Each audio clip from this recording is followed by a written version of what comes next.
The cyber threat landscape today is more perilous than ever, and all of us, are more exposed to cyber risk than ever too, as activities supporting daily life, the conduct of business, the functioning of societies and countries rely ever more on digital services and infrastructures. And as the frequency and impact of security incidents continues to rise, human error remains the leading cause of data breaches, with almost 1/3 of enterprises pointing to this as the primary cause of data breaches, according to Help Net Security. According to the same reporting, almost half of enterprises failed a compliance audit in the past 12 months and show a very clear correlation between the level of compliance and an organization's ability to protect its data. In light of these findings, and since 97% of IT professionals believe that cyber threats are growing, it seems clear that organizations know they must take measures to protect themselves, yet it is equally clear that many are struggling to do so. Whether it is figuring out where to start, or how to verify measures already taken in terms of their effectiveness and relevance, many organizations today need guidance, not on what solution or tool is the best on the market for this particular type of threat, but on what the best mix of solutions is for them. And that is what we specialize in at TIIT, helping our clients to ensure that their measures are fit for purpose, cost-effective as investments, and strategically aligned to their particular business needs. So let's talk about the landscape. Among top threats identified by ENISA, the EU Cybersecurity Agency, these include ransomware, malware, social engineering, threats against availability, threats against data, information manipulation and interference, and supply chain attacks. ENISA's reporting also reveals that public administration is the most targeted sector. Notably, however, after public administration, targeted individuals emerges as the second most targeted sector in 2023, at almost 1 in 10 attacks. Now, this is higher even than the level for digital infrastructures and service providers, which was the second most targeted sector in 2022. ENISA also stressed the greater geopolitical motivation for cyber criminals and groups and the rise in extortion activities involving ransomware and the targeting of specific individuals. Because of this, it is more important than ever today that those at risk of focused targeting efforts, not only in the public sector, but across private sector as well, such as business leaders, are not only sensible to the risks, but can be prevented from becoming the gateways to the compromise of their organizations. And for businesses, this is especially important at periods of heightened risk and exposure, periods during strategic activities, whether acquisitions and other transactions, in which organizations face a heightened exposure to reputational damage, for example, which could arise from security breaches that are not recognized, responded to in time, and indeed reported on. In such scenarios, IT expertise comprises only part of a broader capability in response that organizations will rely on today. At Teichmann International IT Solutions, we equip organizations for effective response by offering expert crisis communications and broader legal advisory services in concert with and on top of cybersecurity services that our clients rely on. Cybersecurity is not just a reactive activity, of course. Indeed, it is ever more important today that it be proactive in nature and in terms of the approaches that we adopt. Now, this isn't just about ensuring that the correct software or equipment is installed. This calls for planning, preparation, policy and playbook development in organizations. The UK's National Cybersecurity Centre have called for and highlighted the need for organizations to own this level of planning at the board level in organizations. Cyber attacks continue to rise and continue to evolve. Today, attackers are faster, they are harder to detect, and they're more determined than ever in their efforts to compromise the devices and systems, the services and the infrastructures that we rely on. Recent reporting from CrowdStrike reveals that the average breakout time for attackers, that is the time it takes them on average to move from an initial compromised host to another in the organization, the targeted environment, is down to little over 1 hour. This is a reduction from 80 minutes on average from the year before. The fastest detected breakout time was little over 2 minutes, meaning that for many organizations who are targeted today, there was much less than any kind of golden hour within which they might contain a compromise and prevent critical damage. With technology, telecoms, and finance the most targeted sectors, there's no doubt that the threat is systemic in nature and that the data driving innovation is often the goal. If data is the goal, however, humans are the gateway to that objective for attackers, and in many cases the leaders especially of organizations, depending of course on attackers' specific objectives. The number of enterprises experiencing ransomware attacks has surged by over 27% in the past year. And despite this escalating threat, less than half of organisations report having a formal ransomware plan in place, and with 8% resorting simply to paying ransom demands, according to HelpNet Security. In 2024, malware stands out as the fastest growing threat, with cloud-based assets and services presenting the primary targets for attackers. Of the top malware types, loaders, which as their name suggests are precursors to a malicious payload, were among the most prominent. Moreover, increasing accessibility of loaders and decreasing price tag for attackers means that these can be expected to be continued prominent threats into the foreseeable future. Notably, stealer malware, focused on stealing financial information and personal data and credentials, became the second most prevalent malware type in 2023. An increase in recourse to stealers by attackers suggests an increased focus on targeting personal data and financial information especially. In this context, our reliance on online banking services and e-commerce, and the growing centrality of this in our daily lives, only heightens the interest and the intent of attackers to exploit it. The most potent malware threat, however, continues to be remote access Trojans, through which attackers can gain remote access and complete control of infected devices. These are used in a wide range of attacks, including espionage. Espionage attacks are predominantly carried out by state-level threat actors. In comparison, cybercriminals have been considered to be engaged in indiscriminate targeting. But as Anissa has highlighted the growing geopolitical motivation of cybercriminals, this further blurring the line between state and non-state activity, means that cybercrime groups can be expected to carry out more focused targeting, more focused campaigns against targets and organisations selected for geopolitical and other strategic reasons. Importantly, this of course includes targets in the business world and the valuable data that they as individuals present, as well as gateways to their organisation's data. In terms of the costs, recent reporting shows that businesses experiencing a data breach in excess of €1 million in a cost increased by a third in 2023, reaching 36% of enterprises. Reporting from IBM reveals that over 80% of firms suffered at least one data breach in 2022. And according to research published by Harvard Business Review, the global average cost of a data breach reached over $4 million, while the number is more than double that in North America. There are longer-term implications, too, for businesses' viability in respect of major data breaches. On average, companies experiencing a data breach underperform the NASDAQ by over 8%, and this grows over time. And there are other implications as well. A perception of inordinately high cyber risk for an organisation can make it more difficult, more costly for them to secure financing, with Moody's even downgrading entities on that basis in recent years. Preparedness today is not just about keeping track of different types of threat, however. Cyber attacks evolve, but so do the attackers executing them. And this perspective is very important, not least since no single category of threat will ever be completely isolated from others. Confining focus to that perspective can preclude consideration and conception of the threat landscape from the attacker's perspective.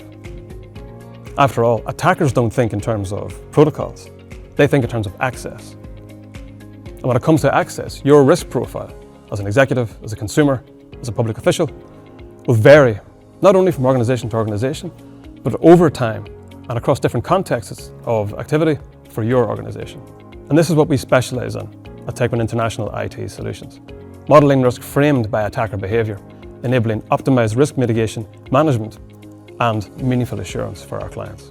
We help clients to achieve the alignment of business objectives, priorities and their cybersecurity posture, which increasingly underpins resiliency today. But importantly also, we meet the heightened needs of clients during periods of greater risk and exposure to reputational harm and other destruction of value over time. With our deep cross-domain experience and expertise and our agility in response, we help to ensure organisations are protected where it matters most in terms of their assets, processes and their people, when it matters most, and also against the long-term implications of potential data breaches. There are many tools, methods and frameworks that organisations may adopt today in the design and deployment of cybersecurity measures. In fact, there are so many that organisations face a bewildering array of choice before them. And this can be itself a barrier to resilience as they struggle to choose and struggle to know what is most strategically relevant for their needs. At the same time, against the background of evolving regulatory frameworks, placing new security obligations on many service providers and data holders and other organisations, it is more and more important for organisations to know what measures are most salient for them, given their objectives and obligations, and to make the right choices. It is very much about navigating the solution landscape for enterprises today, as it is the security landscape. For this, many organizations will need guidance from a trusted provider with the expertise to understand their objectives and their needs, and to align that in optimizing their cybersecurity posture. As highlighted by the UK's NCSE, cybersecurity should not be viewed or treated as something separate from business activities, but rather as supporting the achievement and the attainment of business objectives, securing their pursuit and realization by protecting people, assets and processes against compromise. Attacks evolve, and so do attackers, not only getting better at what they are known to do, but also doing new things. Increasingly today, they not only think but act outside the box of any particular threat category and protocol, and even outside the scope of conventional approaches and frameworks to cybersecurity, which is why additional expertise on the part of trusted providers of cyber assurance is increasingly vital today. Attackers find new ways to evade detection, and one of the most notable trends in this regard, highlighted by ANISA, being the exploitation and the hijacking of legitimate tools, such as freely available software.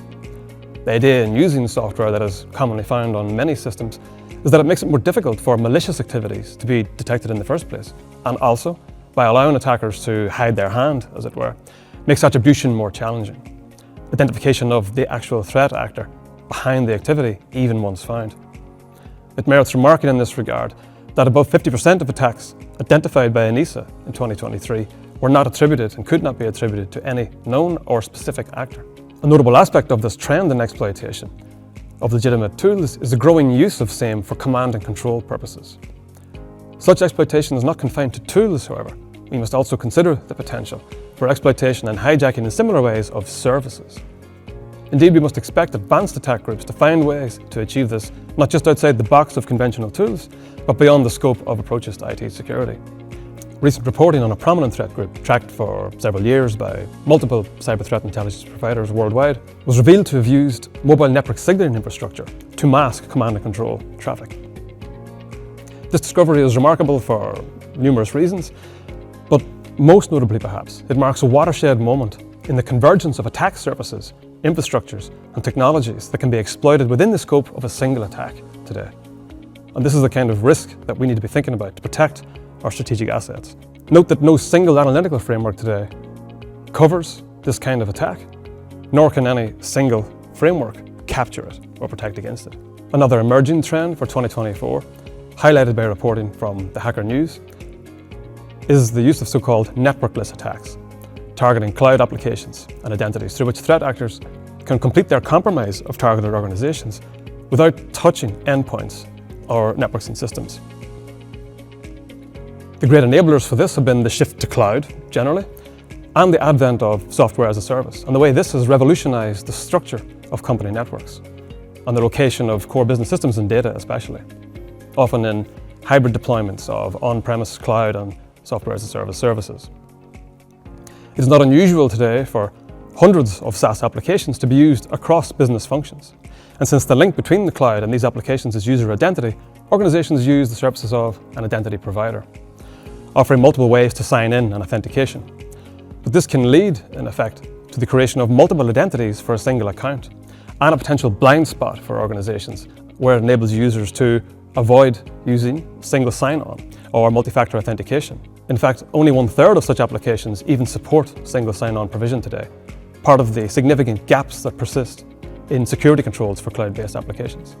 And this too marks an important shift in attacker behavior, and it needs to prompt a shift in how we perceive and where we conceive the digital perimeter to be.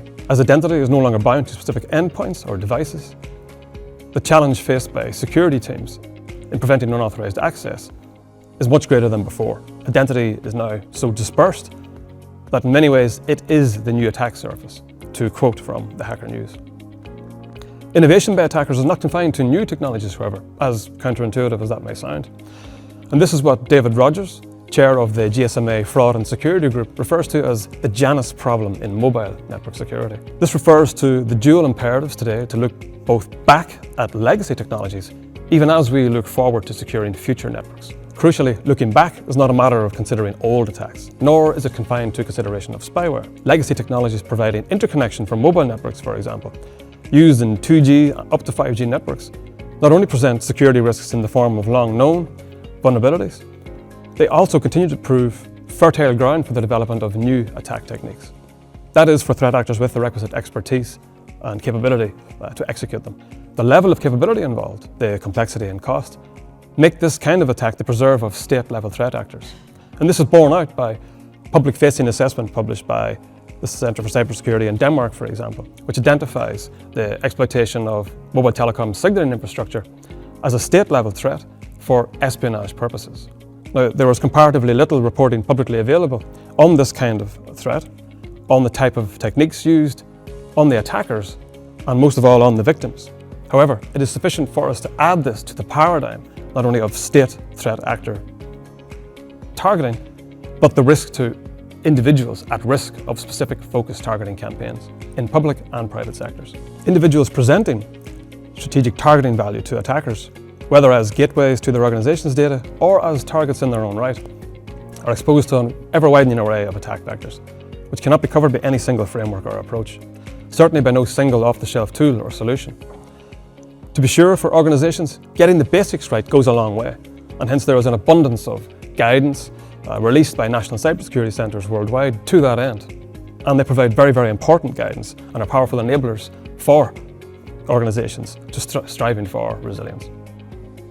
Ultimately, however, since it is up to the organisation itself to determine, based on its priorities and its needs, what specific measures they adopt, they must partner with a trusted provider with the expertise to identify the full spectrum of risk that's relevant to them and to understand how risks faced alter across their organisation, in different contexts of activity, over time and in different locations. The need for this is reflected in the GSMA's latest Security Landscape report, in which they stress that near-term actions and investment decisions should be informed by both current threats faced and by the wider context emerging to ensure that investments are efficient and generate longer-term strategic benefits to organisations. Faced with an increasingly complex threat landscape today, inhabited by ever more evasive attackers, enterprises must be equipped to protect assets, processes and personnel with an aligned, effective, fit-for-purpose cybersecurity posture. All firms need to be able to manage their level of risk, to be able to identify it in the first place. And at the heart of this is being able to evaluate the likely effectiveness, but also strategic relevance of the measures they have in place and need to have in place. This holds whether we're talking about an organisation with limited passive protection in place or fully fledged security operations centres. While complete elimination of risk is simply not possible, effective risk management, striving for substantial risk reduction over time, is imperative and is achievable for organisations. This will increasingly rely on the strategic alignment between an organisation's objectives and its cybersecurity posture, especially in a business environment increasingly fraught with cyber risk today. At Teichmann International IT Solutions, we help to ensure relevance, responsiveness and resilience of measures implemented by bringing to bear our broader expertise in identifying, designing and delivering strategic cyber assurance for our clients. Contact us to find out how we can help you secure your assets, processes and people against evolving cyber threats.